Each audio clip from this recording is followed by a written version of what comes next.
to explain how bricks are made, what the process is. As I observed in my field research in March 2014, I visited several of the factories in Asaf, which is the smaller of the two major industrial cities. Helwan is much larger.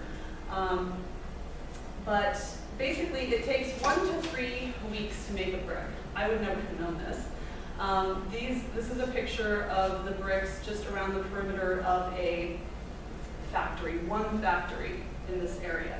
There's your antiviral thingies up there. I don't know if you want to have that big of a deal. No, it was up before, and I'm not sure if I can kind of drag it over. Oh, okay. I mean, no big deal. Yeah, I'm sorry. I know it's distracting. So it takes 1 to 3 weeks to make a brick. The first step is to mix clay with sand and water. It's put through a machine that mixes it up and then spits it out in kind of like a big sheet of, like the thickness of a brick. And then it cuts them up, spits them out onto a conveyor belt, and these are the green bricks. I don't know why they're called green, because they're actually gray, but it means that they haven't been cooked yet. And they cart them out to the perimeter of the factories and put them in the sun until they're ready to actually be cooked. And this takes 1 to 3 weeks depending on the weather in Egypt. If it's in the middle of summer, it only takes a week. In the middle of winter, it might take 3 weeks before they're ready to go in the oven. So it's not until after they're cooked that they turn red. So the donkeys come into play when it's time to move these bricks from, this like perimeter area into the ovens. Then the donkeys, the donkey is really crucial to this because donkeys are really strong, they're really compact, and they are able to maneuver in tight spaces. The donkeys cart the green bricks from these stacks around the factory to the ovens in loads of about 300. Each cart load weighs about 600 kilograms. And I'm sorry I didn't take the time to transfer that to pounds. I have no idea what that is in pounds. The donkeys visibly struggle to pull these carts though. They really struggle and often lose their footing. Sometimes they stumble. The cart driver, their coworker, encourages them on by whipping their hindquarters, usually with a strip of rubber hosing or really whatever's available.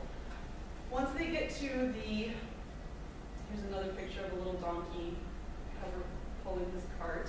Once they get to the oven, the donkey goes in through the door, which is specifically designed for the donkey and the cart. A horse would really be too tall. Once they're inside, so the picture on the right, you can kind of see this is the workers unloading the bricks to be cooked. So as more bricks are brought in, the space gets really tight. It really gets tight. So a horse is kind of too big to get through the doorway. Once you're inside, the space gets tight enough that a truck would really not be able to maneuver well. So these factories are really designed around the donkeys. It's difficult to imagine an alternative to the donkey without redesigning the whole operation. So the donkey goes in, he is unhooked and leaves the cart full of bricks for these guys to unload it. And then they attach the previous empty cart and off they go, ready to get another cart load. And this happens all day long, over and over again. It's really unclear how long their shifts are. Okay. So the donkey is literally irreplaceable though, as I said. It would be impossible without redesigning the whole operation to come up with a better solution. So the story of these bricks, where they come from, who makes them, and the process is the classic tale of exploitation of the environment, the local residents, the workers, the donkeys. Everybody involved is really in pretty much a bad position. The workers are estranged from the product of their labor, which leads to suffering that's inversely proportional to the health and happiness of their employer. And as Marx puts it, Labor produces for the rich wonderful things, but for the worker it produces deprivation. It produces palaces, but for the worker hovels. It produces beauty, but for the worker deformity. And the deformity that Marx speaks of is really quite literal in the Egyptian brick factories, where injuries resulting in amputated limbs and fingers are not uncommon. Local residents and employees alike suffer from chronic respiratory illness. They report hair loss, chronic skin rashes, and I don't know who this is. This isn't my laptop. Okay, it's okay. Okay. It's actually, I just want you to know that wasn't. it's actually Laura who's going to be presenting, so she might call back. Oh, Might have to. oh, Yeah. sorry about that. That's okay. Okay. I didn't realize, nobody told me there was Skype, so. Okay. No problem. Okay. Right, where was I? Okay, so everybody's suffering. It's a really bad situation. Worst of all, some employees have actually reportedly fallen into the ovens while the bricks are being cooked, and their bodies were reduced to ashes before it even could safely get to them. Plus, it's not uncommon to see children as young as 12 years old working in the brick factories in lieu of going to school. And reportedly, the children are actually the cruelest to the donkeys. Theoretically, because the children are small and intimidated by the animals, they really beat them a lot to try to get the donkeys to do what they want them to do. So the donkeys experience the same suffering as their human coworkers in a lot of ways. If the human workers are estranged from their humanity, the donkeys are also estranged from their natures. The donkeys are also estranged from the product of their labor. They're obviously not paid salaries, and even their food is more appropriately viewed as fuel for their labor, not a form of compensation. In some factories, donkeys are also prevented from engaging in natural behaviors such as socializing with other donkeys, which is a practice that veterinarians have said has a negative effect on the donkeys. However, the most obvious issue that the donkeys in the brick factories suffer is from physical injury. Not only is the work just physically very demanding, the donkeys are covered in wounds in various stages of healing. Wounds from poorly fitted harnesses, skinned knees from stumbling when they're pulling these heavy carts. The wounds on their backs from being whipped are almost universal. As a result of working in these harsh conditions, the donkeys generally only work at the brick factories for about 5 years, and after that they're sold to farms for lighter work. So when I set out on this project, and that's a whole other story that I won't get into, how I came upon this odd project, I found that a lot of people had written about the Egyptian labor movement and the success that they've had. You know, a lot of people even... Can you just get an acceptor, yeah. The camera. Yeah, sure. Laura? Hello? Hi, Laura. Hi. Can we put you on hold for just a few minutes? Sure thing. Okay, maybe 10 more minutes I'm estimating. No problem. Okay, great. Do you know how to put her on hold? You can keep her Doesn't on. matter. She can listen. Okay. Yeah, you don't. All right, Laura, I'm just going to keep talking and we'll get back to you in a few minutes. Okay. Okay. I don't know why the video's not working, but it doesn't matter. Okay, so much had been written about the Egyptian labor movement, like I said, and a lot had been written about just veterinary issues related to donkeys and working horses, working animals generally. But what really kind of intrigued me was that these groups were sharing in kind of an entangled oppression. Which is not a new concept, and in fact, I borrowed that term from somebody else, just full disclosure, that is not my term. But under certain circumstances, working animals in Egypt are the virtual equals of human laborers. And in the case of the brick factory donkeys, they actually enjoy some benefits that the humans don't. They actually have it better than humans in some way. So the donkeys obviously have difficult working conditions. They're physically abused, they work long hours without rest, they have poorly fitted equipment, they're often not, receiving adequate nutrition. And a lot of people explain the condition of the donkeys as a sort of trickle-down oppression, that the human workers are overworked, they're underpaid, they're exploited, they're bitter, and they're taking out their frustration on the donkeys. Another related explanation that I heard frequently is that the donkeys are viewed as a cheap, disposable, and replaceable, basically, machine. And donkeys are relatively very inexpensive in Egypt, which kind of supports that impression. A slightly more generous explanation for the abuse of the donkeys is that the workers don't believe that the donkeys are sentient and that they experience pain, or at least they don't experience pain in the way that a human does. So I think that all of these are somewhat accurate, and in some places and at some times.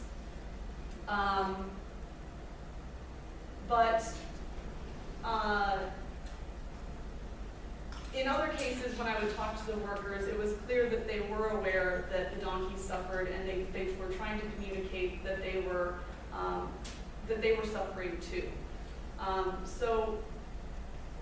So you would expect, at least in situations where donkeys and humans are caught in an entangled or shared adversity, that the humans enjoy at least a slight advantage. And this is true and false in Egypt. While the humans enjoy a level of agency that enables resistance through labor organization and strikes, donkeys have much more limited forms of resistance. They might be able to kick or bite or refuse to work, but they're not going to be able to put down their carts and walk off the factory site. They're not going to be able to strike or resign and look for a new job. But one advantage that they have over their human coworkers is the attention that they have attracted from international animal welfare charities. And specifically, these two animal welfare charities that I'm talking about, the Brook Hospital for Animals and the Donkey Sanctuary, are both based in the UK. They're quite, well, the Brook is the largest equine charity in the world, and the Donkey Sanctuary is the largest donkey-specific charity in the world. They collect a lot of donations from very wealthy and generous donors. And they pay to send veterinary teams to these factories to inspect the working conditions of the donkeys. And remember, these brick factories operate informally, so there's not even government safety inspections for the working conditions of people, which makes their position very insecure because, again, it's a very dangerous job. The Brook oversees the factories in Helwan, which I did not get to visit. The Donkey Sanctuary oversees the factories in Asaf, which is where I visited and I interacted with them quite a bit. So neither organization, I mean, they're just charities, they're just like NGOs. They don't have any real authority over the factory owners, but they do provide free consultation and they make recommendations for improvement in donkey welfare. And quite successfully, the Donkey Sanctuary has successfully convinced many factory owners in Asaf to build formal stables to house the donkeys when they're not working. They also hired a specialist from the UK to come out and design like an ergonomic harness for the Egyptian brick kiln donkeys. And then they also trained local saddlers to make this specific harness. And this has helped reduce the amount of wounds and suffering for the donkeys, and also improve the performance of the donkeys, because when they have a properly fitted harness, they can work better. So the factory owners have been appreciative for this intervention. Aside from that, they also just do, the normal veterinary care that you would give any equine. Anti-parasitic medications. They clean the wounds of the donkeys. They flush out their eyes. The dust from the bricks gets in their eyes, and they flush it out. They trim their hooves, and they even do dental work. So when I visited the Asaf factories, and I accompanied the Donkey Sanctuary team, several workers came up to us and inquired why there were no similar organizations to come and check on them, which I thought was a very good question. Both of the lead veterinarians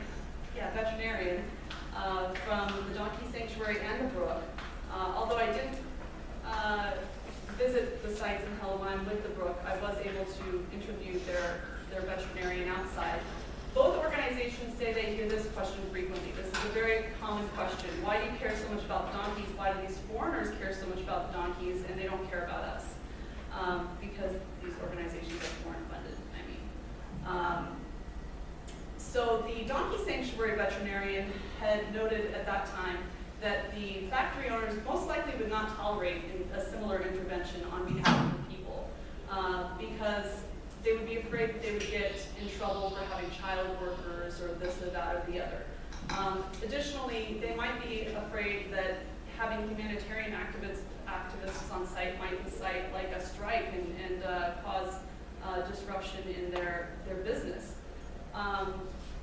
The Brook veterinarian, more controversially, told me that the people in Helwan were just jealous of the donkeys, which he made it seem like those people were just being petty.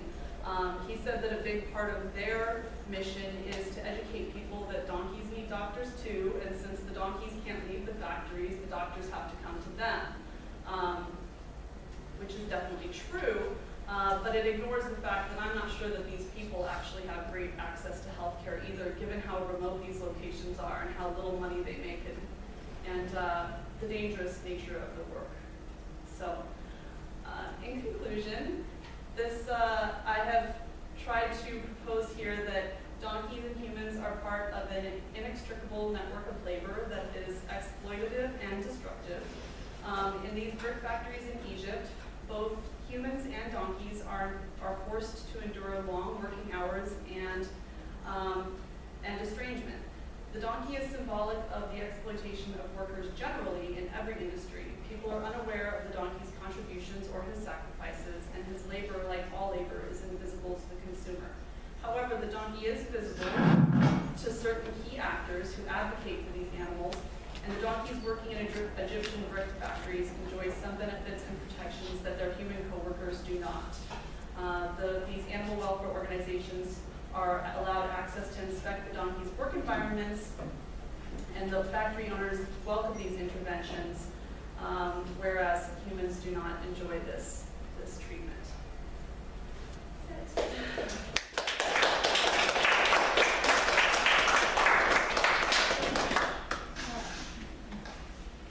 Laura, my apologies. I didn't realize you were going to be typing in, because I just took over this. Yeah, it's sort of a last minute emergency popped up. Okay, no problem. That's fine. I feel bad that we didn't have you all set and ready to go. So, but you're here now. So, let's see. Can you see us or? I can. You can see me, but I'll turn you around so you can see the audience. Does that work for you? Sure. Do you see everybody? I wonder if she could move so she doesn't have a window behind her because it's so hard to see. Oh, okay. So it's difficult for us to see you because you have a window behind you. Is there a possibility of you moving to like a wall? Or? I don't see myself in the reflection. So, oh wait.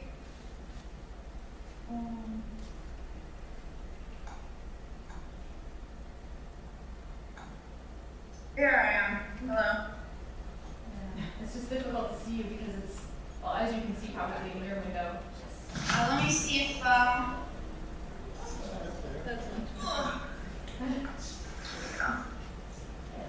better. Or should we have a little more? Yeah, the light I think is causing me glare, but it doesn't matter to me. No, it's okay. Okay, all right. So let me introduce you. So this is Laura Winnicor. yeah. Yes, okay, great. She is presenting Doing the Right Thing for Troy, a critical look at pet euthanasia in the United States. Laura Winnicor is a third-year law student at Fordham University School of Law in New York City, where she is active in the Student Animal Legal Defense Fund and will compete in this year's National Animal Law Competition at Harvard University. She is currently employed by the New York State Workers' Compensation Board and has previously worked as a judge's clerk at the New York State Office of Temporary and Disability Assistance, a legal fellow for the National Center for Transgender Equality and a litigation extern at the New York City Transit Authority, a research assistant for a professor of criminal law at Fordham and an intern at AFL-CIO. She has written extensively on the ethics of organ transplantation and comparative religious freedom in secular states. Her interests include bioethics, non-human animal personhood, and feminism. So Laura, we have about 20 to 25 minutes for you to speak, and then we're going to wait till the end for questions and comments. Is that okay with you? Okay, I sent a file of a PowerPoint. Oh, I don't know if anyone got it. let's see. I don't know. When did you happen to send it? Is it Just now. to where did you send it to? I think to Jolie's and Chats at, Oh, okay. Yesterday, somebody else Skyped in and they like shared the screen, and so they had the PowerPoint on their screen. Maybe she Can you do that? Is it possible for you to share your screen with your own PowerPoint as well as yourself? Um, I'm not certain how to do that. yeah, I'm not, I would know how to do I that. might be able to figure it out. You would? I might. Okay. I mean, don't. Let's see. Okay. So we have someone who might be able to help you out. Don't fool me now. Okay. I can go find Joe maybe. Go over to. I don't know what your screen's gonna look like, but if you go over to call, on the top, like, as far as like Skype, contacts, conversation, if you go over to call and scroll down, it should say share It screen. says failed file transfer.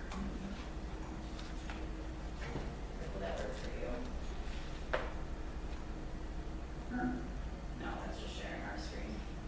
So, but if she does it, if she has to do that, right? So, alright, well, how do we do that?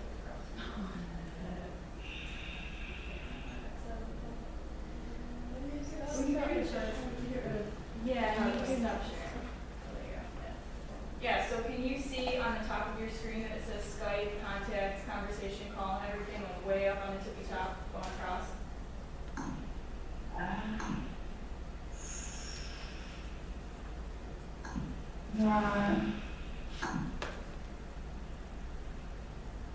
It's home. It says home contacts. But you don't have anything that says screen sharing under call?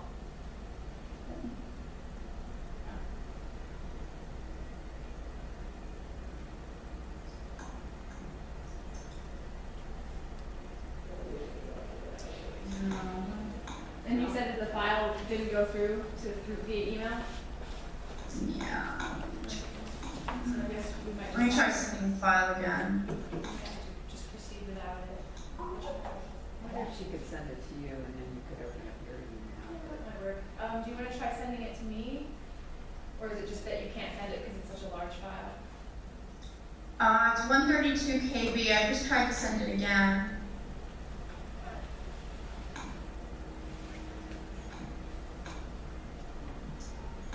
You can definitely try sending it to me.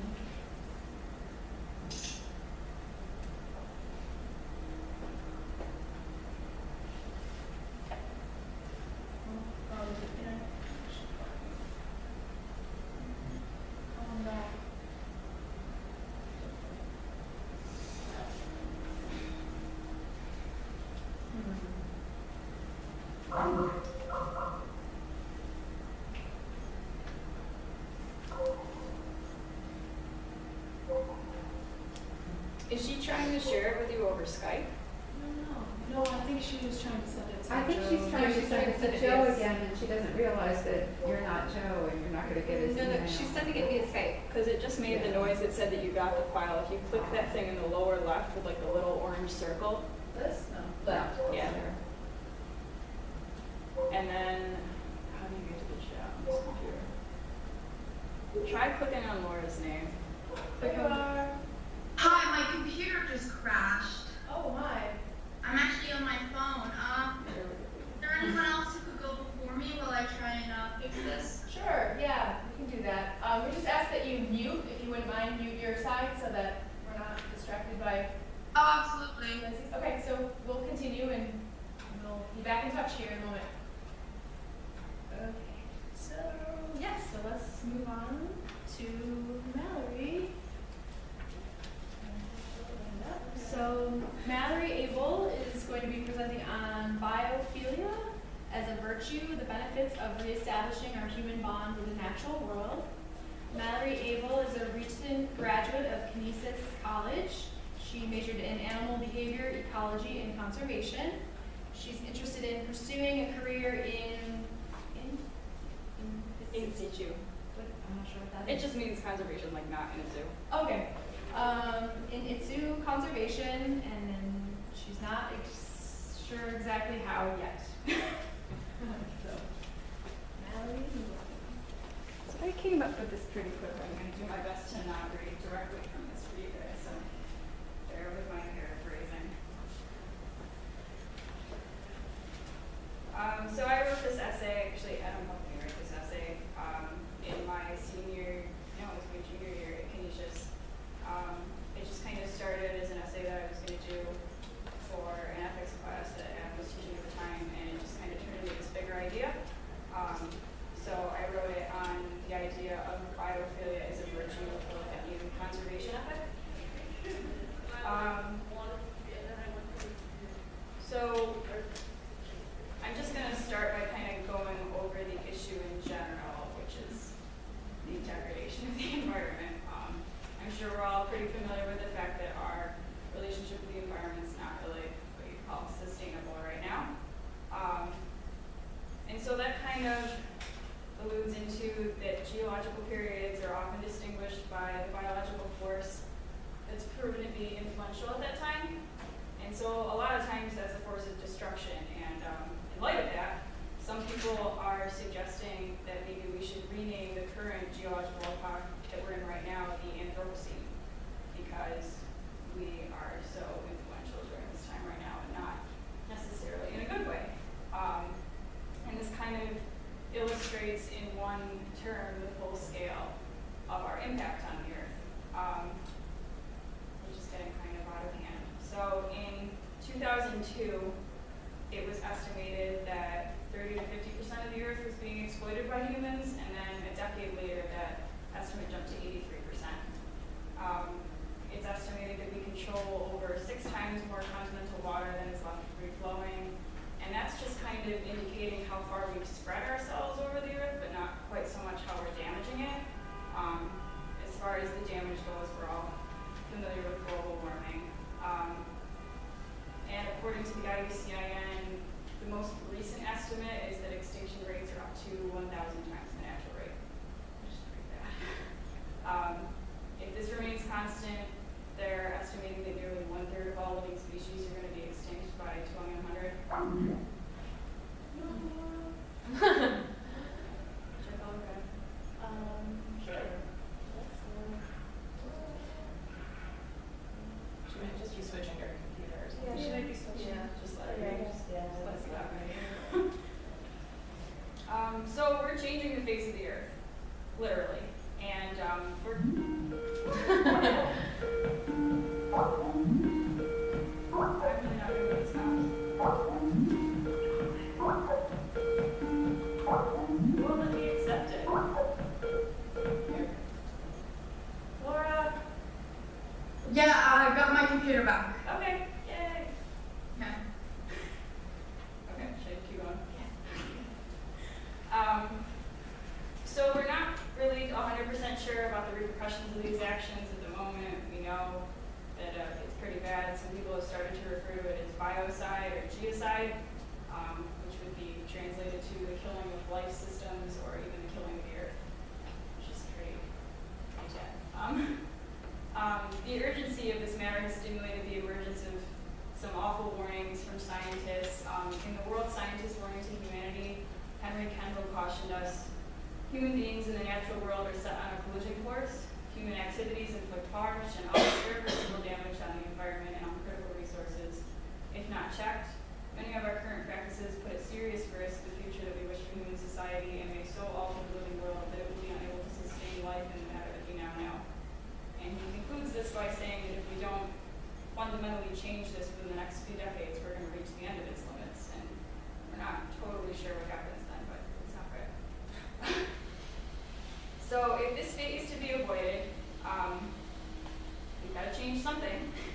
And I'm proposing in this paper that we need to change our environmental ethic, or we need to at least reconsider it. And so before we do that, we kind of need to evaluate what's wrong with the current environmental ethic. So one of the things that I addressed that I thought was wrong with our current environmental ethic is that it seems that a lot of us are kind of either unaware or unwilling to act. And so with that in mind, it's kind of clear that a critical component of this is going to be changing the social consensus ethic, which is not coined by me, it's not my term. And by doing this, it would emphasize the development of individual character and kind of serves as an agent for developing a broader perspective and renewed sense of responsibility. But before we even do that, we need to evaluate what's wrong with our social consensus ethic right now. So our current relationship with the environment is one that's generally determined by self-interest. Plainly stated, our concern for its well-being seems to revolve almost entirely around its function or use to us, for most of us. Western countries in particular are associated with having these strong values of self-interest. And if we look further, our culture has kind of developed into a system that has a tendency to place the natural world on a back burner. The development of materialistic culture can then be seen as a mere manifestation or byproduct of values based in self-interest. And though this too was once thought to be unique to the West, research has shown that materialistic culture is actually much more widespread throughout the world, and it may actually be stronger in underdeveloped countries, which is not what I expected. So by ceaselessly amplifying consumption levels, this materialistic lifestyle has directly contributed to the problems of pollution and resource depletion. So the combination of these prominent values and self-interest and the ascent of materialistic culture are kind of coupling to contribute to this big problem on our hands. And although it might seem as if the environmental movement's taking off with all this like green this and eco-friendly that, the research is actually indicating that there is no substantial change in environmental behavior, which is disappointing. The researchers are referring to this dilemma as the attitude-behavior gap or the attitude-action gap, and it's very frustrating. They've noted that it's influenced by a complex interaction of factors, including demographic factors, internal factors, and external factors, but values of self-interest and materialism are common themes within the mix. So the research has also shown that these self-interested attitudes and life goals have been shown to have a negative effect on pro-environmental thoughts and actions, which is exactly what we saw. So that makes sense. But the individuals who identified these correlations didn't state in their conclusion any apparent solution in spite of these trends. So we're brought back to kind of the same dilemma. So we can look at this in a couple different ways. We could look at this and say that a potential solution would lie in appealing to the interests of the majority. Biologist E.O. Wilson stated that an important component to a successful conservation ethic is the principle that people will conserve land and species fiercely if they foresee material gain for themselves. Because these self-interested values and materialistic culture are so widespread, maybe it would be beneficial to ground our conservation ethic exclusively on these values. I disagree. I think that's a very dangerous concept to rely on. If we were to do that and rely too heavily on those aspects of the natural world which provide some promise of personal or material gain, the inevitable development of an artificial form of those services would end up rendering the natural world useless, and then conservation would be considered unnecessary as soon as we have that artificial form. And even further than that, those values aren't functioning effectively as incentive right now. So I do not think that's a good idea. If the goal of this effort is to restore a harmonious relationship with humans and animals, humans in the natural world that will sustain itself over the grand scale of time, it's clear that right action is going to be insufficient without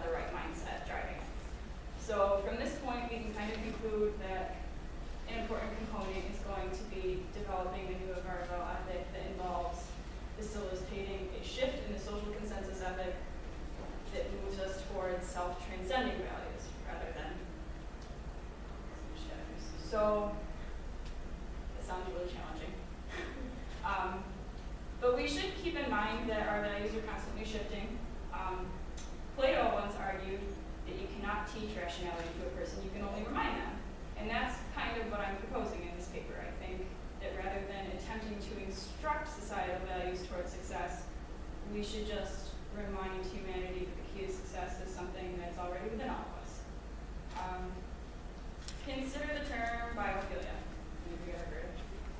Yeah. It was coined by E.O. Wilson in 1984. The term translates descriptively to love of life or living systems, but it's also a hypothesis that proposes that humans have this innate or unlearned desire to affiliate with nature. Its existence signals an optimistic future for conservation efforts, as it suggests that some sort of element of conservation-mindedness exists in all of us. If this concern for nature were to be amplified on a larger scale, that's our problem, and conservation action would become a rewarding option. Criticism of this hypothesis kind of circulates around the origin or adaptive function of biophilia. I'm making no claim against that. I'm just acknowledging that it's there and that we can use it as a tool for conservation. So back to the attitude behavior gap. We're trying to minimize that. To generate this type of change, I'm arguing that virtue ethics would be particularly effective because we're trying to change individual characters. It's unique from other ethical theories because instead of focusing on the consequences of an action or the person performing an action, it's focusing on the qualities of the person performing the action. Those qualities are classified either as virtues or vices. And the potential for these virtues and vices exists to varying degrees in all of us, which is great.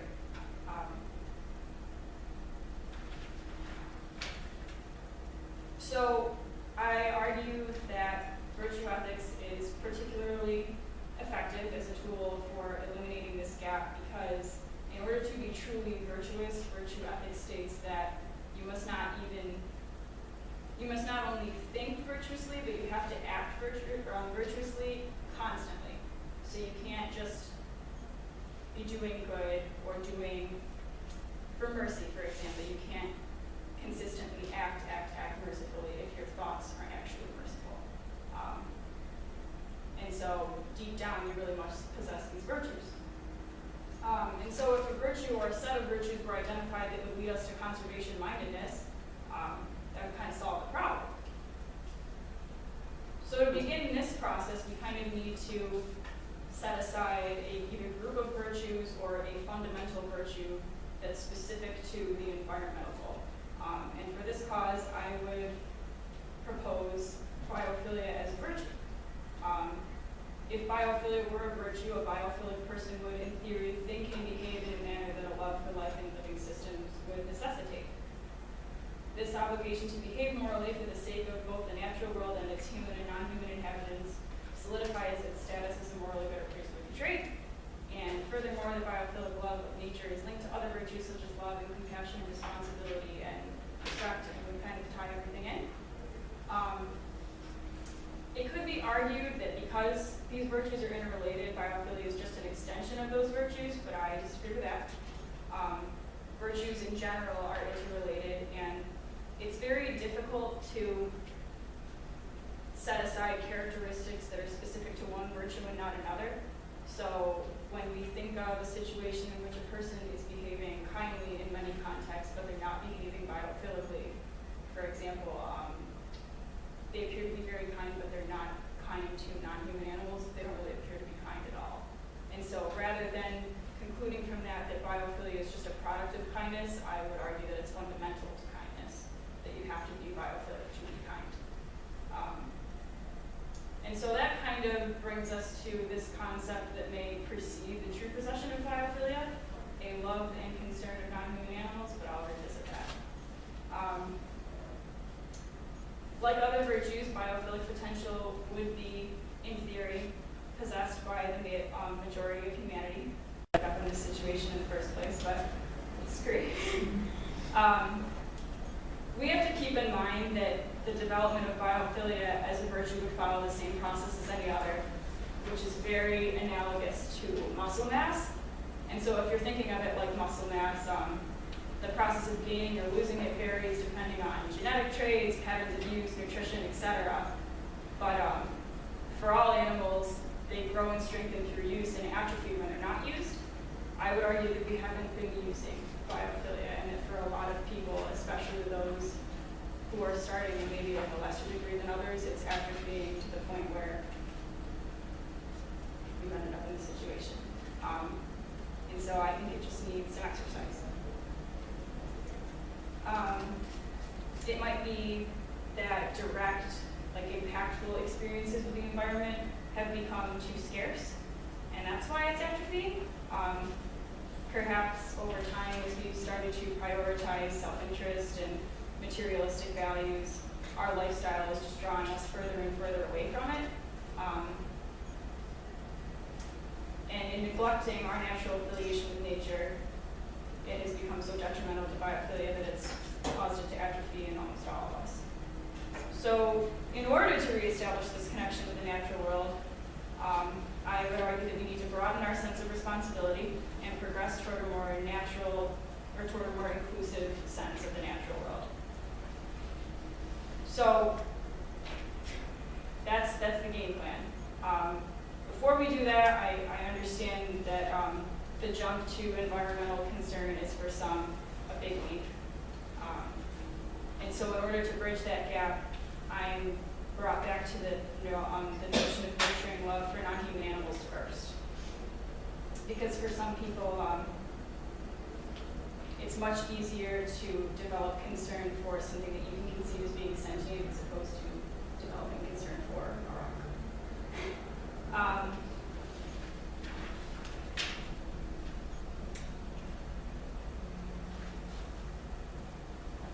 Because of that, I would actually argue that our relationship with non-human animals is fundamental to developing this conservation ethic. I would argue that you cannot truly become wholly biophilic without first having that concern, an inherent concern for non-human animals first, and then progressing a little bit further than that. And so I believe that this concern for non-human animals will bring us closer to an ultimately holistic ecocentric ethic. I know that Tom Reagan has criticized holistic ecocentric ethics by stating that promoting the good of the biotic community encourages environmental fascism, quote, by destroying the rights of the individual. This suggests that animal rights and holistic ecocentric ethics are mutually contradictory. Even further, the triangular relationship between humans and non-human animals in the environment in the industrial era has historically been one of conflict. It should follow that moral concern for any of the three would coincide, but unfortunately our actions in relation to non-human animals in the environment really indicate that we have reached this conclusion. Instead, we kind of tend to prioritize our own moral status to the point where we've forgotten that the human race is a part of something much greater. So in order to expand our moral sphere and acknowledge our role in this relationship, a holistic ecocentric ethic would serve the purpose of blurring these distinctions between ourselves, other animals, and the environment. Holistic ecocentric ethics may prioritize the well-being of the whole over that of the individual, but it does not do so with the intention of denying moral rights to individuals altogether, as Reagan suggests. I think this is simply one of the primary differences between animal rights and holistic ecocentric ethics that causes them to butt heads. While an animal ethicist might analyze the repercussions of an action based on how it would directly affect an individual, animal, and relationships, the holistic ecocentric ethicist would evaluate the repercussions of that decision based on the broader ecological relationships that would be affected. In some cases, this concern for the well-being of the greater ecological community does take precedence over that of individual animals, but it does not by any means cause them to be forgotten altogether. And so while Reagan's concern for the rights of individual animals in these situations is not unwarranted, each individual and all of its conspecifics would eventually cease to exist without an ecosystem in which to do so. It must then follow that in order to truly give moral consideration to animals, we must ensure that they are provided a means of continuing to exist on this earth. So in order to ensure this is possible, it's simply not practical to make decisions under the assumption that the biotic community can be sustained without its abiotic counterparts. And so because the non-living elements of the universe contribute so deeply to the continuation of homeostasis and of life processes, it would be foolish to understate the importance of these elements in the development of a new conservation ethic. In order to serve as effective, responsible, and compassionate stewards of all life, the acquisition of true biophilia mandates that we broaden the scope of our moral sphere beyond the biotic community until it has grown to encompass all forms of life and their interdependence on one another. We will fall short of being truly biophilic. I think from here we're forced to admit the necessary relationship between the three aforementioned concerns, the boundaries of which have already started to collapse. The eradication of speciesism, for example, is supported by many animal rights advocates because speciesism essentially places only humans, or at best, very human-like non-human animals within the moral circle. Eliminating speciesism would simply involve extending the moral sphere to all animals. From here, the extension of the moral circle from animals to the environment would come somewhat naturally. And in this regard, the development of the concern for non-human animals serves as much more than a stepping stone to reach biophilia. It's essential. Because of these concerns, because each of these concerns is an extension of the other, we cannot achieve environmental concern without concern for non-human animals. Likewise, we cannot truly be concerned about the environment without being concerned about within human life, including non-human animals. Because of this, the true acquisition of biophilia will lead us to a consciousness and appreciation for the grandeur of life processes and a respect for the sanctity of all life. So one last kind of road bump to hit. From here, we might wonder how a biophilic individual would respond to the overpopulation of white-tailed deer in the absence of gray wolves, or how they might react to the adverse effects of feral cats on native wildlife. In response to complex, multifactorial situations like these, it's often unrealistic to seek a perfect solution. But by cultivating biophilia, we can certainly begin to approach them in a more enlightened state and make the best out of these imperfect circumstances. And because the cultivation of biophilia involves the development of a holistic respect for the relationships that sustain all life, and a respect for the safety of all life alongside it, a biophilic person would naturally seek a solution that accommodated those priorities. Rather than focusing on specificities between situations, I think the development of a holistic ecocentric ethic would mandate that we focus instead on the establishment of this broadened moral circle.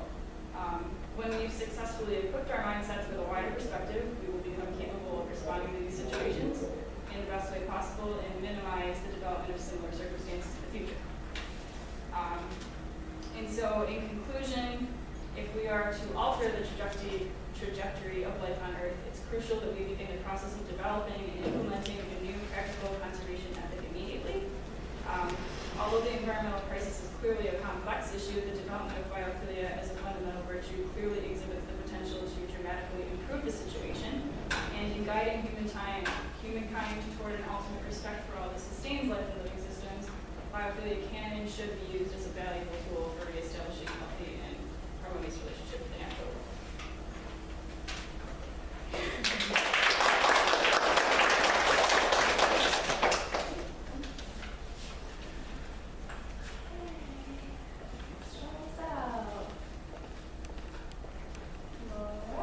Hello. Hi. Hi. Did you get your PowerPoint sharing thing going on? No, it didn't seem to work. Okay. Well, actually, no, it says it's sent here. I don't know if you can download it. Yeah, I'm looking to see. I added you, so I should be able to download it. I did it already.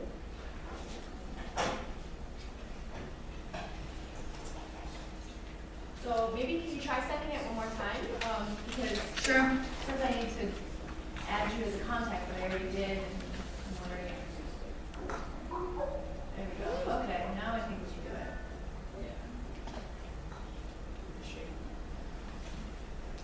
Is that good? Yeah, it's downloading. Oh, it's taking a minute. Oh, 33, 16 seconds. So now what? You just pop up?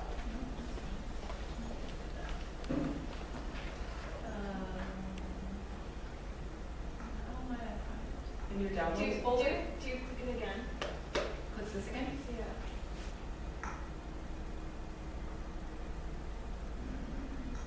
Show it There in it is. folder.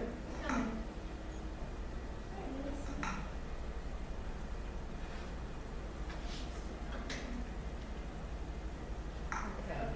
So now we just proceed. Move it up. Oh, you are.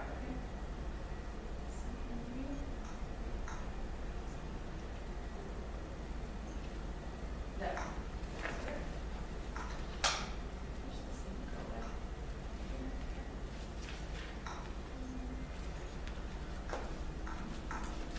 Okay.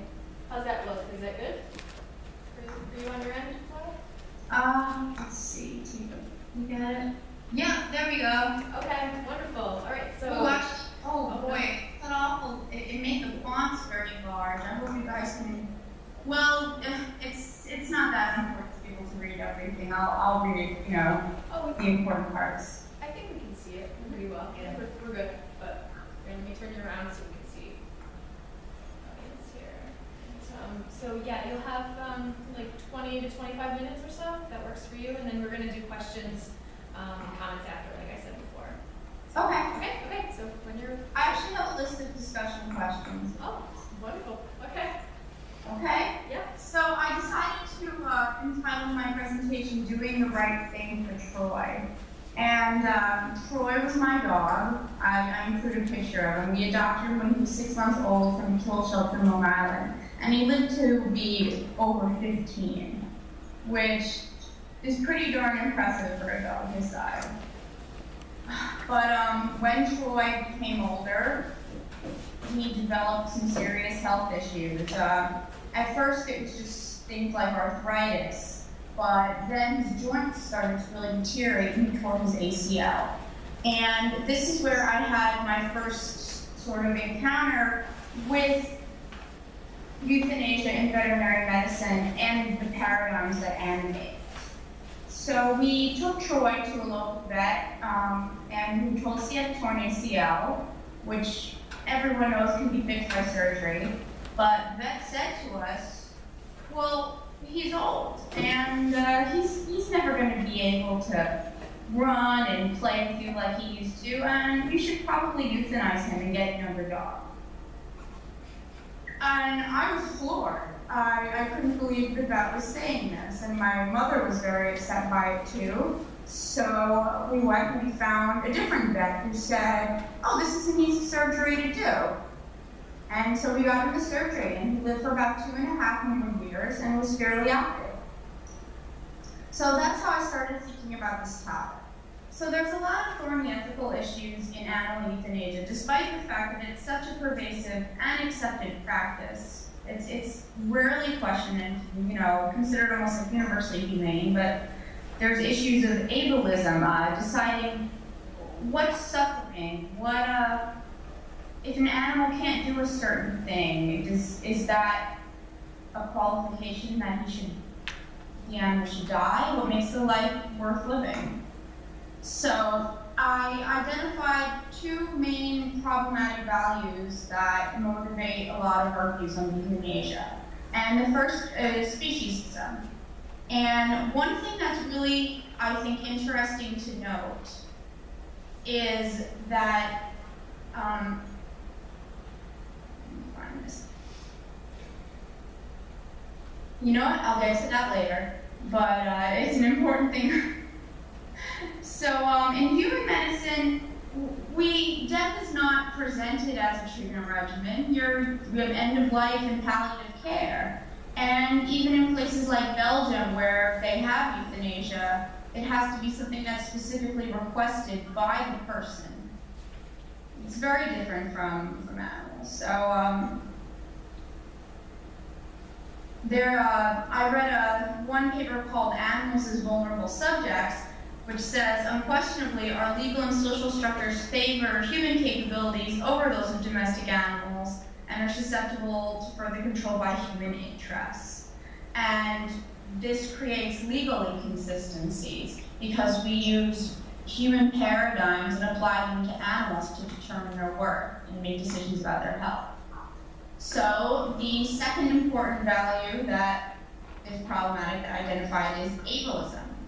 And you see this very much in my encounter with the first vet. Certain pet, he was actually a specialist in police dog. So he had a certain instrumental view of animals. And some pet owners do adopt animals for specific purposes, like being a guard dog or a jogging companion. And if the animals can't perform their desired function anymore, that's often a reason why animals are euthanized. Also, certain animals possess traits that allow them to better express their needs and desires through behaviors that humans can comprehend. Those animals are more likely to receive treatment and to have options besides euthanasia can be considered. So, there was an interesting case called Saffron v. Fairfield Equine Associates, where a horse's owner wanted to prevent a veterinary clinic from disposing of his horse pursuant to a state statute applying to disposition of abandoned animals. His horse had severe degenerative arthritis, and the owner wanted to place the horse in a full body sling, while the veterinary clinic just wanted to euthanize it. And the court decided that since the owner did not intend to abandon the horse, the veterinary clinic wasn't authorized to dispose of the animal and had to comply with his wishes. Laura, I'm sorry to interrupt you, but are you going through slides right now? Because we're not seeing them, because I think we're not connected to your screen. Or are you still on the main slide? I'm going through them. Okay, that's what I thought. Does anybody? I'm sort of summarizing. If she wants to say like when to change. Okay. Yeah, that might be useful. So like which slide are you on now? Right now I'm on controversies in companion animal euthanasia, slide 8. Okay. Yeah, I can do it. Okay, yeah. The slide 8. I apologize. I wasn't sure. Sometimes So people- by far the most controversial practice in companion animal euthanasia is what's referred to as convenience euthanasia, which is euthanizing animals for what are considered fairly trivial reasons, like a dog rips up your furniture, or the dog has a treatable medical condition, but the owner doesn't want to have to give him pills every day. And veterinarians frequently feel very conflicted about these requests. However, because in the United States and in almost all countries, pets are considered the property of owners, vets are generally obliged to go along with their requests.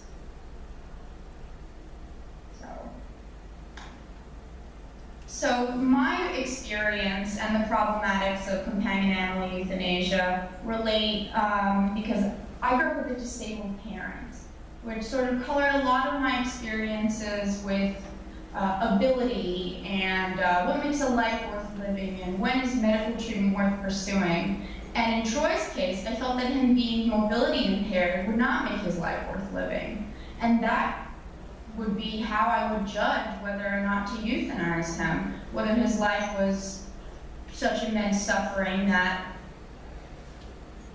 well, he lived, I also felt that when you adopt an animal, you assume responsibility for giving them their best life. And contrary to what the first vet said, I thought it would be wrong to end his life because he was going to be less fun as a pet.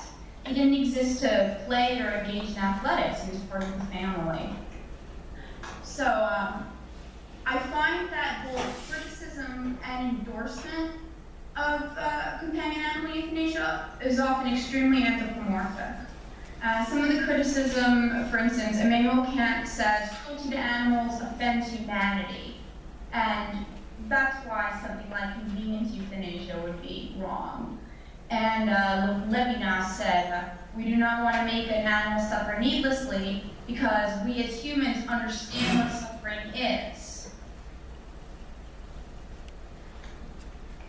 So, and there's a lot of objections to convenience destroyed for such a trivial reason must be deficient in character. So it's actually a judgment about the owner and not about the disposition of the pet. Also, a lot of commentators emphasize that convenience euthanasia often causes moral stress for the veterinarian, a conflict between their commitment to helping animals as a professional and performing a so-called treatment that harms and destroys the animal.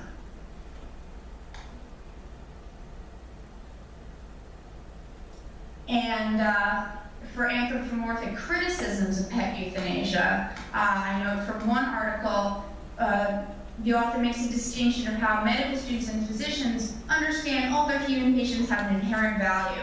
But for veterinarians, the value of the animal is always based on context.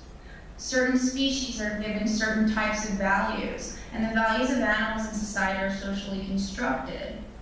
And this comes with contradictory and sometimes what you would consider unfair and species behaviors toward animals.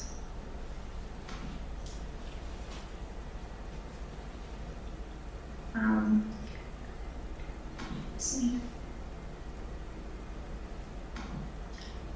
So euthanasia has changed over the years.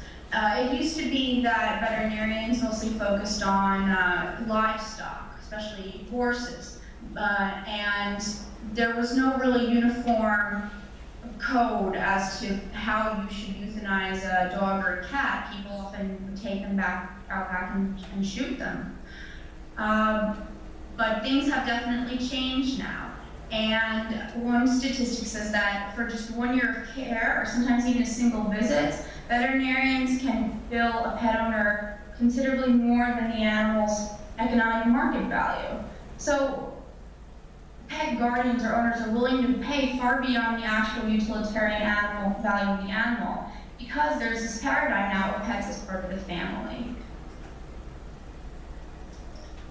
Veterinary oncology has emerged as a specialty, which Bernard Rolling associates with a new moral concern for animals. So, and this is the point I wanted to make before. The same types of animals that, when kept as pets, are treated a certain way, are treated quite differently when they aren't owned by a private individual. Working animals, police, war, and drug and explosive detecting dogs have limited protections from their handlers under state anti-cruelty laws. The dogs are considered government property and may be categorized as treated as equipment. And this has, major implications for euthanasia. These animals are likely to be euthanized when their utility is seen as no longer viable. And this was, I thought, a really important anecdote from a veterinarian discussing how he euthanized a chicken. And this chicken was special because it was the beloved pet of a family. It points to how the client's regard for the animal shapes the interaction between the veterinarian and client. The chicken's status as a valued family companion governed the method the veterinarian used to end the chicken's life. He decided to use the methods that the American Veterinary Medical Association usually reserves for dogs and cats. And it also demonstrates how veterinarians stage the death of animals for the benefit of their human clients. So, again, speciesism. Euthanasia is frequently performed for the human and not the animal. So I made a list of comparative legal approaches to animal euthanasia worldwide, which I'm just going to briefly talk about.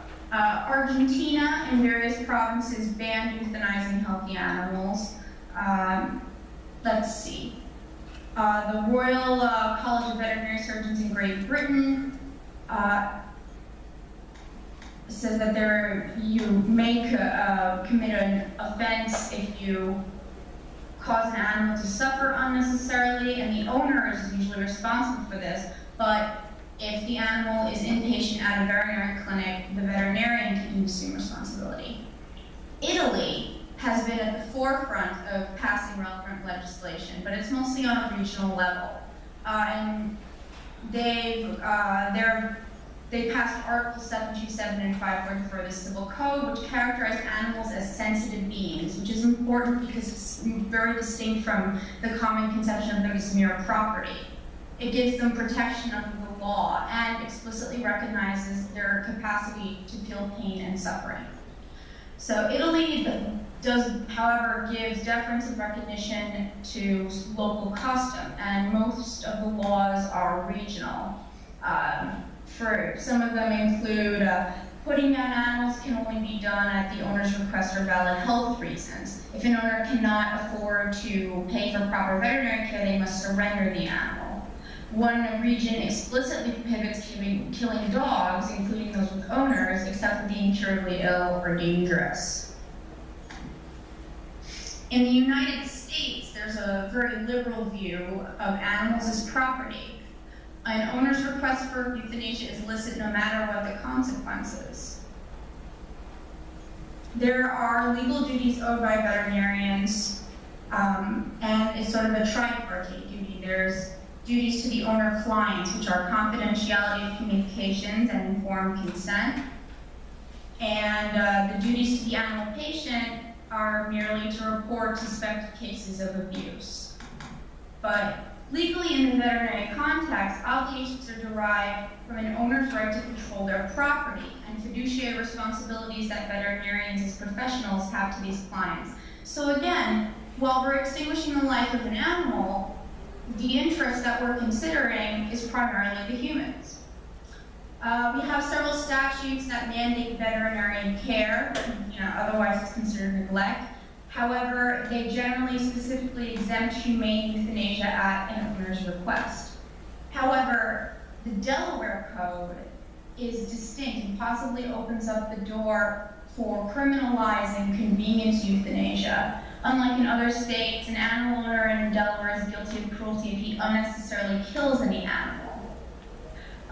They expand on the term unnecessarily to include killing if the act is not required to terminate animal suffering or as a means of, or to protect the life or property of another. And one of the most interesting aspects of American law and policy when it comes to animals and euthanasia is euthanasia provisions in wills. And I found two very interesting cases. One is the estate of Howard Graham. He put a clause in his will directing his executor to destroy any animals he owned at the time of his death. A organization called the Coalition to Save Grant's Horses was formed to intervene. They argued that because two members of the organizations were entities recognized as having lawful authority to interfere with acts of cruelty to animals, the coalition had a recognized legal interest to intervene. So, the coalition argued it was against public policy, but they countered with an important tension that if Grant were still alive, there would be nothing to prevent him legally from destroying the animal, which is an interesting distinction. They also argued that the grant of authority to a testator to dispose of property does not transform to a right to destroy the property.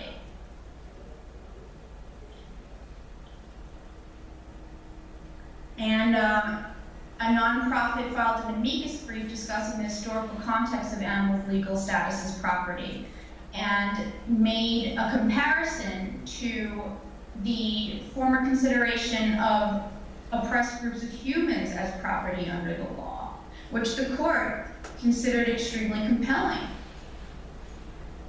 So they decided that due to the unique status of animals, especially companion animals, and borrowing heavily from this amicus brief talking about the historical property status of oppressed groups in society, they said that this part of the will was invalid and the horses were given to new owners.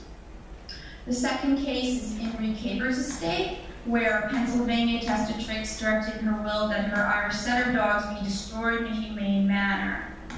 So the court wanted to construe her intent, and it was that she apparently feared that the animals would grieve so badly and miss her, or that no one else could give her the same affection and kindness as she did as their owner. So the court decided that her intent would be carried out if the two dogs were placed in an environment where they were given the same care and attention that she had given them. so euthanasia was unnecessary. And then another question became, is it against public policy to hold valid a clause in a will directing the summary destruction of a decedent's property? There's a strong public sentiment in favor of preserving the property, in this case, because the property is animals. And the court identifies this as being in accord with the general upward development of a humane instinct in mankind, preserving all life.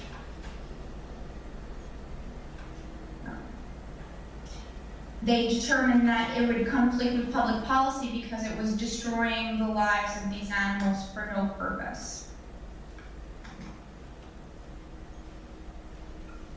So, a lot of the really problematic aspects of animal law when it comes to euthanasia have to do with the two paradigms I identified, speciesism and ableism, and also the status of animals as property under the law. So despite anti-cruelty statutes, no matter how specific they may be, the fact that animals are considered property means that their owners may dispose of them as they wish. However, some courts are now beginning to move away from this and recognize that animals, and while they refuse to give them the same status as a human being, are not quite the same as a piece of static property, and that human owners have responsibility towards animals. It's often framed in this idea of man having dominion over animals, but that this power and dominion is accompanied by responsibilities. And this fits with a very biblical view that God gave man dominion over all the animals. And when I think of how we, raised Troy, I try and think, well, how did I conceptualize my relationship to Troy? Did I view myself as his steward? Was he a family member? And it can't be reduced to really one thing.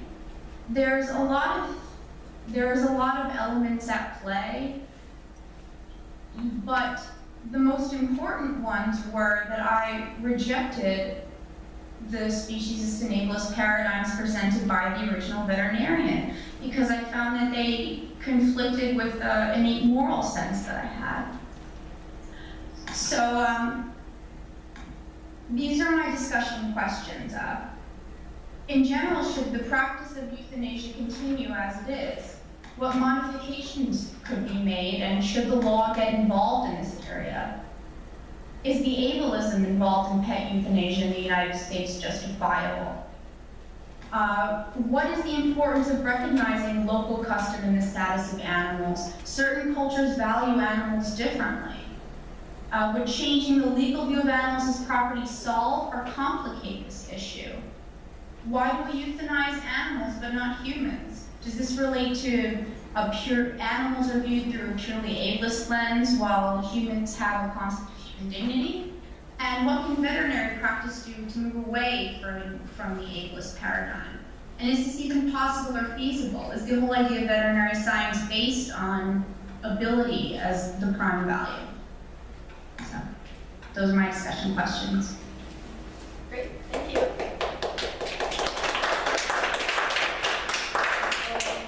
Now we can either discuss these questions or we can discuss other things that you want to mention from the panelists.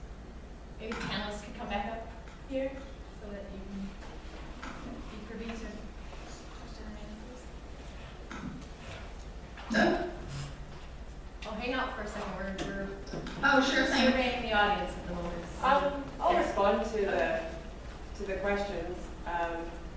I don't know if personally I could make a statement either way for abolishing euthanasia because I'm sorry, I can't hear very well. She's coming up. I experienced vets because of religion would not euthanize an animal under any circumstances, and I definitely saw incredible suffering because of that. life that continued for years and years until just wasting away. Living in a vet's office just being kept alive because religion prohibited him from euthanizing the animal. And I've also seen cases where someone had kids and they had 2 dogs that, you know, it was too much work to have a baby and 2 dogs, and the vet went along with him in euthanizing them. So there must be a way to empower vets to make those decisions when obviously owners are not acting responsibly. But I don't know what would have to change for that to happen. If I could add to that, in Egypt, so this, the issue of euthanasia was something that I had to confront a lot in the course of my research, because a lot of people will euthanize the donkeys when they're not able to work anymore, because they're not useful to them anymore. And I found that really offensive. But I'm coming from a very different background than these poor people who, you know, can't afford to feed a donkey that doesn't work because they can barely afford to feed their kids or something, you know. So some of these organizations that I worked with would euthanize pretty much healthy donkeys that just had, like, you know, a little bit of stiffness in their legs and couldn't walk anymore. They justified it as more humane because otherwise the owners were likely to abandon the animal in the desert and the animal would suffer a much worse fate. So I feel like it's really complicated, and of course this topic, this paper was kind of focused on the U.S., but especially when dealing with other cultures, I feel like it's we have to really tread carefully. I definitely think it's important to emphasize the role of culture in our and the role of culture not only in the context of our regards towards animals, but our regards towards ending life. How you know, use of euthanasia in general, and the idea of whether we value, you know, suffering is noble, for instance, Catholic bioethics. Laura, I have a question for you, or kind of whoever's in the room. I just started working for a vet, so this is very interesting. But I've heard a lot, just when euthanasia is put onto the table, the debate tends to shift to that, like trying to find the lesser evil. And I very frequently heard this concept of like, well, you know, the animals mask their pain and discomfort much better than we do. I think a lot, especially in cats. How do you feel about that? That's actually a really, really interesting point, because one important distinction that a lot of writers made was that certain things that we as humans might view as incredibly disabling and detrimental to quality of life, an animal may not see the same way. For instance, having 3 legs. The animal may not have a concept that there's anything wrong because they're still modal. So I think that's an important consideration too. I think we need to move away from anthropomorphizing animals so much. I have a question for Shannon. So obviously the attention to the welfare of the individual donkeys is important, and it seems like good work is being done by these nonprofits that come in and pay attention to that. But I'm wondering also about attention to the systems of oppression that cause this bad, these bad working conditions for the workers as well as the donkeys. And I guess, it would be easy to say, well, it's due to capitalism and all these kind of big ideas, but I'm wondering, in your experience, if you've seen any examples of better alternatives in the brick industry. And to euthanasia? No, sorry, this question is for Shannon. Oh, sorry. But yeah, so examples maybe of better alternatives, even if it's like a step in the right direction within that industry. Are they out there? Have you experienced that? What would be a better alternative? I would say all of of the factories that I encountered are pretty much running on the same model. I didn't really encounter anything that was preferable to the status quo.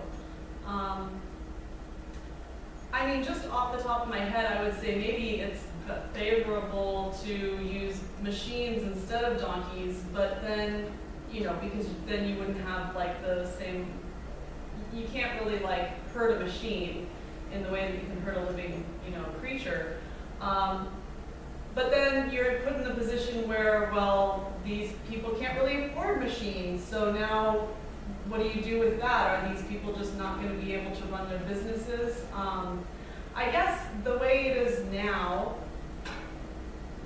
it's not perfect, but these organizations have made pretty good strides, at least in getting like well-fitting harnesses in, and if maybe they had the ability to do even more outreach and get the word out to all the factory owners in the area, that would at least improve the conditions for the donkeys, the working conditions. I feel like that might be the most feasible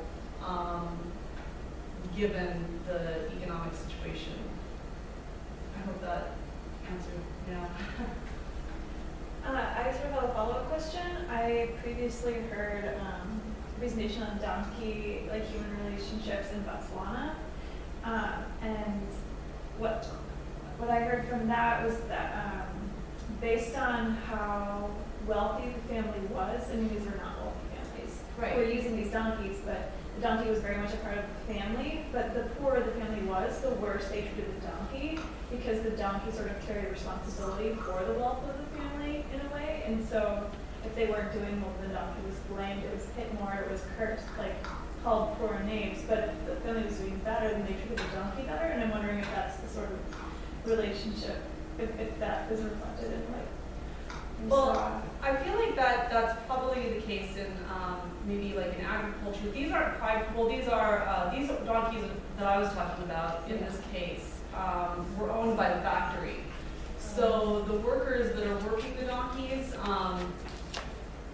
you know, they might work with the same donkey every day. They might prefer one donkey to the other, but they don't own the donkey. So they don't have that same kind of connection that you would if the donkey is part of the household.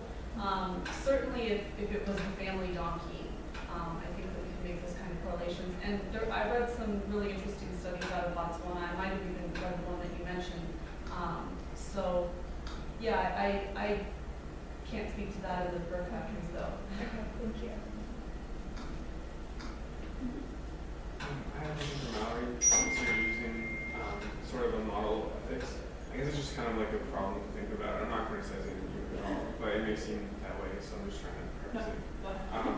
So it just, it seems like you're putting these ethical systems and like competing, just like, you know, you can choose between one or the other. But I'm thinking of your notion of biophilia as like a deeper ontological or metaphysical claim. And so it's not, it's you know, and there's a long tradition that's handled that. And I'm thinking specifically of Spinoza to the German idealists to the deep ecology movement more recently.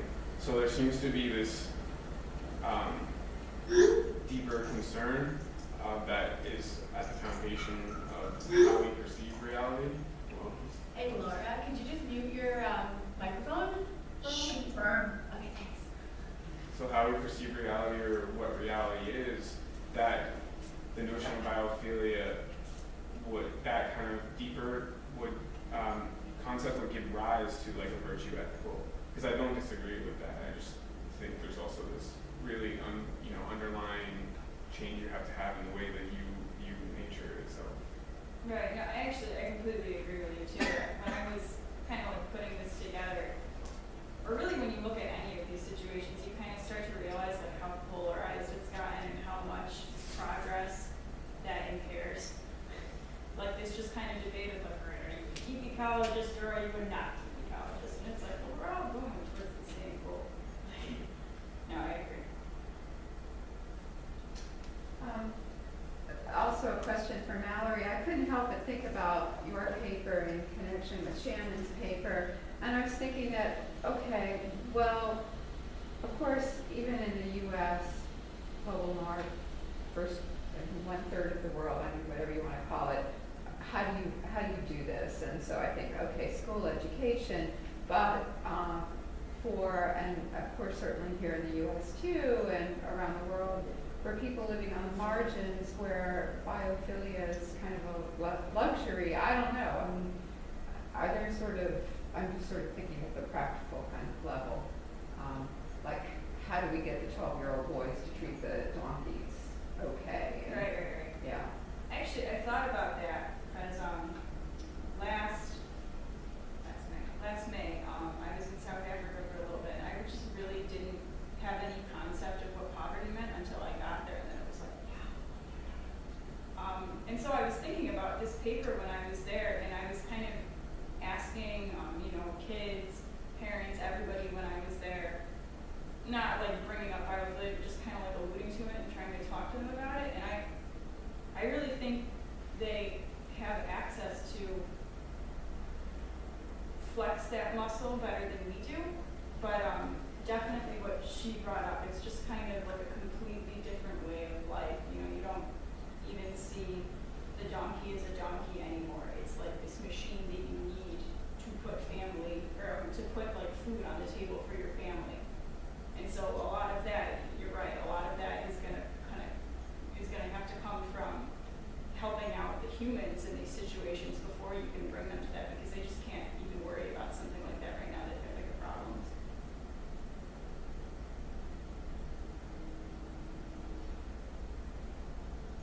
When you think about even in our country where there are so many food deserts and there just isn't access to even basic produce and so on, and there's almost no encounters with other beings besides human beings, and where do you go and what do you do? And anyway, I really love the idea. I was thinking about an earlier panel where I think it was the first one today, where one of the presenters said, what we're doing isn't just a social movement, it's a religion, and what you're talking about is kind of a religion and a kind of deep ontological mindset change.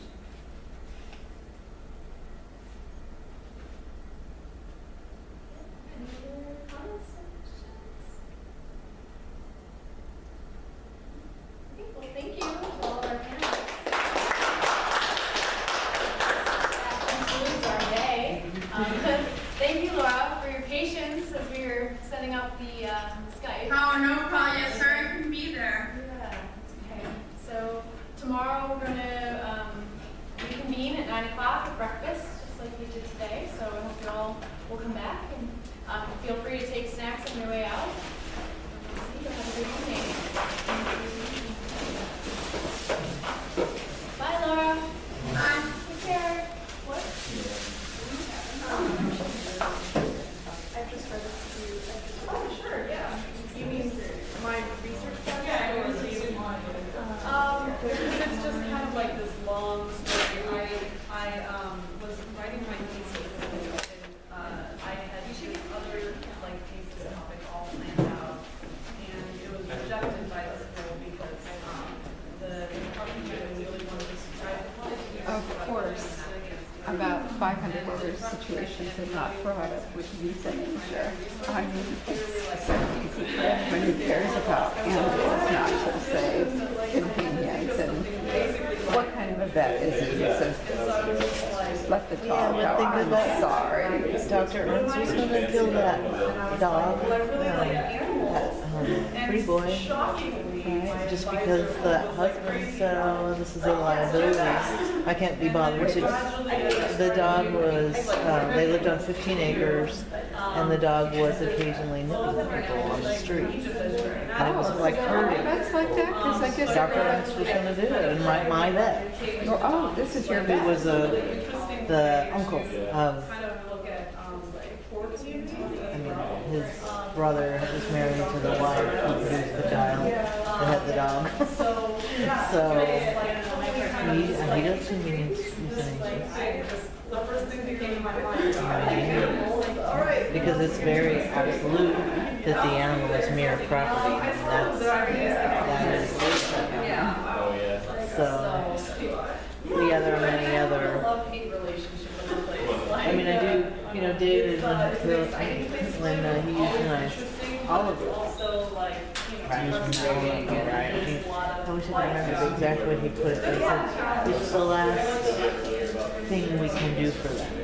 Right, so, when they get to the point that life can't go on and it's just like the last mercy.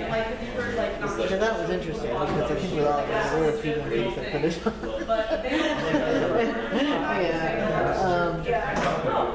And that, I mean, he was the least liked in the Seahawks as far as I saw, right? David really likes Roxanne. What could he have done? Was he as messed up as Pandora is? No. I mean, Pandora is beyond. Yeah, I don't think. Right, I mean, when I was seeing Pandora, I was very concerned that she was so anxious and upset.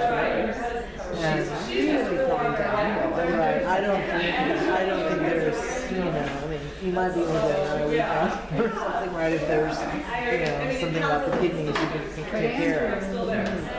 I mean, I know he has had his faults, which, you know, considerably. God, is he a nurturing guy? I mean, scary. So, you know, I don't, it's a question of the when from that. This is a degenerative condition, pretty soon she's starving. Well, then I think it's also a matter of prolonging in that way, and I think we could check. Okay, you handled that Skype extremely well. You were very graceful the whole time. I'm impressed. Oh, well, thank You showed no impatience. Yeah, no, very patient. Very good. So, but I think it's a matter